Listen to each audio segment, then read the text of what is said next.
దేవాని దివ్యవాక్యము ఏవేగా మాకు దొరికెను.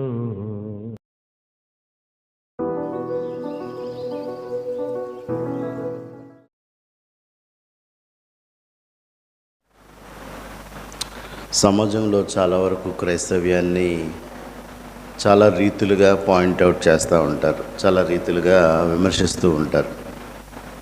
రీసెంట్గా ప్రపంచంలో ఎక్కడా లేనటువంటి వాదన ఈ మధ్య తెలుగు న్యూస్ ఛానల్స్లో క్రైస్తవ్యం మీద ఒక విధమైనటువంటి సెపరేషన్, వేర్పాటుతనం అనే దాని మీద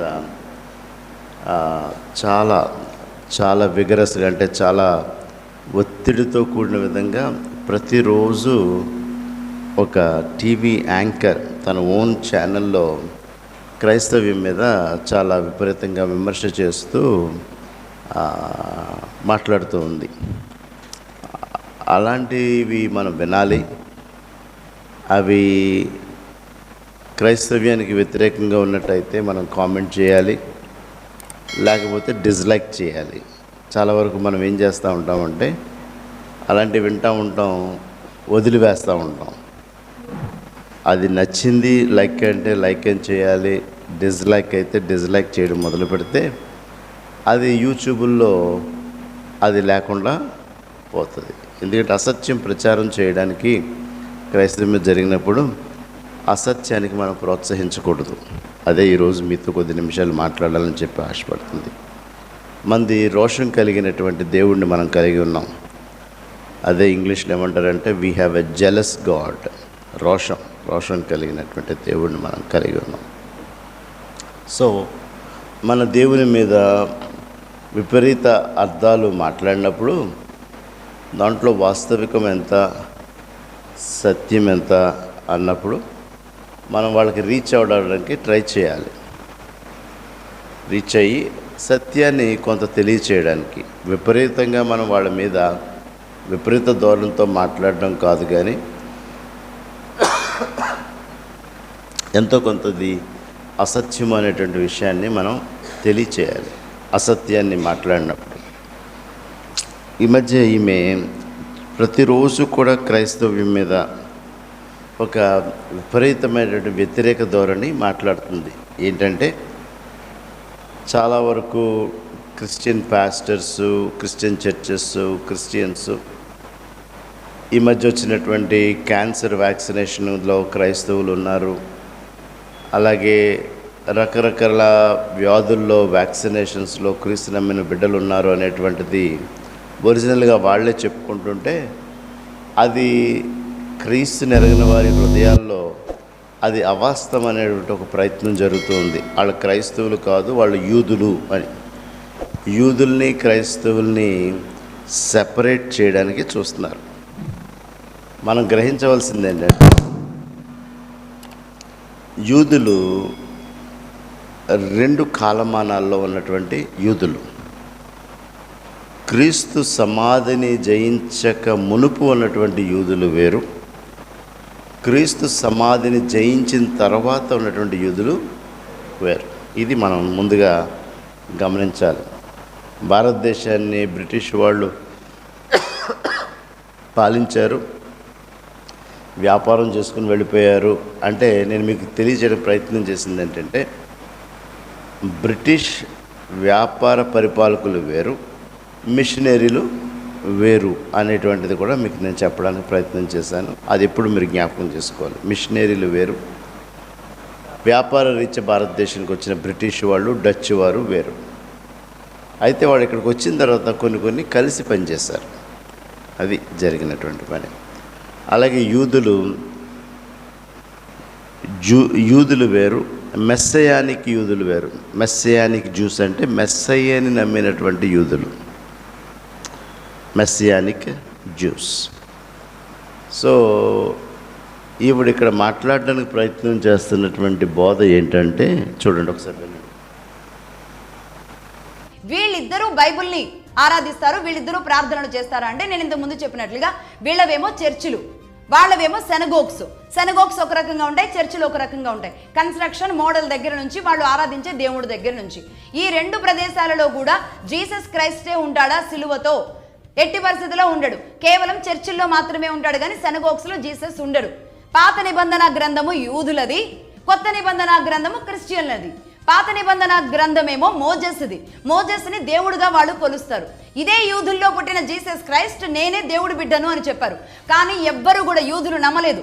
యూదులు జీసస్ క్రైస్ట్ని యాక్సెప్ట్ చేయలేదు.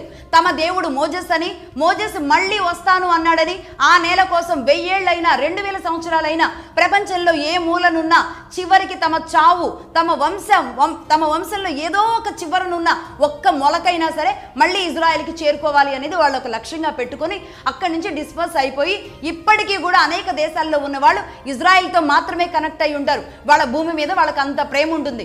వాళ్ళు నమ్మింది మోజెస్ వస్తాడు, ఈ పవిత్ర నేల మీదకి మళ్ళీ నేను వస్తానని చెప్పాడు కాబట్టి ఆ పవిత్ర స్థలం కోసమే వాళ్ళు పాకులాడుతూ ఉంటారు. ఆ ఇజ్రాయెల్తో వాళ్ళ అనుబంధం అలా ఉంటుంది. ఇది పాత నిబంధన గ్రంథం బైబిల్. ఇది వేరు. కొత్త నిబంధన గ్రంథం అనేది ఇప్పుడు మనం చూసే పాస్టర్లు, క్రిస్టియన్లు వీళ్ళంతా ఫాలో అయ్యేది కొత్త నిబంధన గ్రంథం. ఇది వేరు. సో పూర్తిగా ఈ రెండు భిన్నమైనవి. అదేవిధంగా నేను ఇంతకుముందు చెప్పినట్లుగా జీసస్ క్రైస్ట్ని యూదులు యాక్సెప్ట్ చేయలేదు. యాక్సెప్ట్ చేయకపోగా వ్యతిరేకించారు. ఇక ఈ విధంగా జీసస్ క్రైస్ట్కి ఒక 12 మంది ఫాలోవర్స్ ఉండేవాళ్ళు. వాళ్ళనే అపాస్టిల్స్ అంటారు. ఈ 12 మందిలో పెద్దవాడుగా ఉన్న పాల్ ఈ కొత్త నిబంధన గ్రంథాన్ని రాశారన్నమాట. అంటే ఈ కొత్త బైబిల్ని, ఈ క్రిస్టియన్లు అందరూ ఫాలో అయ్యేది ఈ బైబిల్ని ఆయన రాశారు. ఈ బైబిల్ని ఈ విధంగా, అంటే ఈ మతం గురించి మూలాలు తెలియాలి అంటే ఈ విధంగా తెలియాలి. అలాగే పాత నిబంధన గ్రంథాన్ని టోరా అంటారు. పాత నిబంధన గ్రంథం టోరా, కొత్త నిబంధనదేమో బైబిల్. ఇదేమో పాల్ రాశారు. మన కేఏ పాల్ కాదు, ఆ పాల్ వేరు. అది క్రిస్టియానిటీని మత ప్రచారం చేయడానికి ఈ 12 మంది అపాస్టిల్స్ ఎవరైతే ఉన్నారో వీళ్ళే ఈ మత ప్రచారం చేసుకుంటూ రకరకాల రూపాల్లో ఈ క్రిస్టియన్ మతాన్ని విస్తరించారన్నమాట. సో ఈమెకి తెలిసిన అజ్ఞానం ఏంటంటే మెస్సయ్య అని మోషే అంటుంది. అది ఫస్ట్ తప్పు. మోషే ఎప్పుడు మళ్ళా వస్తానని చెప్పలా. మెస్సయ్య ఆయన నూతన నిబంధనలో నేను మరలా తిరిగి వస్తాను అని చెప్పాడు. సో అది మొట్టమొదటి బురదలో కాలేసింది ఫస్ట్ స్టెప్. రెండోది ఈ టోరా వేరు, నూతన నిబంధన వేరు ఉంది. టోరా ఏంటంటే పాత నిబంధనలో మొదటి 5 పుస్తకాలైన మోషే రాసిన ధర్మశాస్త్రాన్ని యూదులో టోరా అని పిలుస్తారు. ఈవిడేమంటుంది? పాత నిబంధననే టోరా అంటుంది. టోరా ఒక ఫస్ట్ 5 బుక్సే, మొదటి 5 పుస్తకాలే టోరా.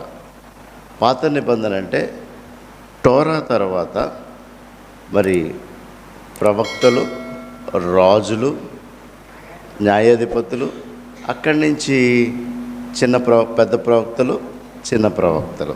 సో ఈవిడికి నాలెడ్జ్ లేదు. ఈవిడికున్న నాలెడ్జ్ వల్ల మోషే గురించి నాలెడ్జ్ ఉండి మోషేకి మెస్సయ్యకి లింక్ చేసి మాట్లాడుతుంది. అది రెండో అజ్ఞానం. మూడో అజ్ఞానం ఏంటంటే ఇది కొత్త బైబిల్ అంటుంది నూతన నిబంధనని. అసలు మెస్సియానిక్ జ్యూసే ఇప్పుడున్నటువంటి యూదులు. పాత యూదులు లేరు. ఆ తరం అయిపోయింది. యేసుక్రీస్తు సిలువని జయించి, మరణాన్ని జయించి లేచిన తర్వాత ఉన్నటువంటి దాని ముందున్న యూదులు ఇంకా లేరు. మెస్సియానిక్ జ్యూస్ అంటారు. ఇప్పుడు మీరు ఇజ్రాయెల్ దేశం వెళ్తే వీఆర్ మెస్సియానిక్ జ్యూస్ అంటారు. సినగోగుల్లో ఆరాధన జరుగుతున్న మెస్సియానిక్ జ్యూస్ అంటే మేము మెస్సయ్యని అంగీకరించిన యూదులము. సో ఆవిడకి అజ్ఞానం ఏంటంటే మెస్సయ్యానికి జ్యూస్ అనేటువంటి జ్ఞానం ఆమెకి లేదు. కానీ మొత్తం నాకు బైబిల్ తెలుసు అన్నట్టు ఆవేశంతో, చాలా ఆవేశపూరితంగా ఈ విషయాలు మాట్లాడేస్తుంది. ఇప్పుడు చాలామంది వాటి కింద కామెంట్స్ రాస్తున్నారు మనోళ్ళు కూడా. నేను చాలామంది పాస్టర్స్కి మీరు రియాక్ట్ అవ్వండి, విని ఊరుకోవద్దు. ఇలాంటిది మీరు మంచి హృదయంతో, ప్యాసివ్ హార్ట్తో, అంటే తగ్గించుకుని సమాధానం ఇవ్వండి తెలిసిన సత్యాన్ని అని చెప్పడం జరిగింది.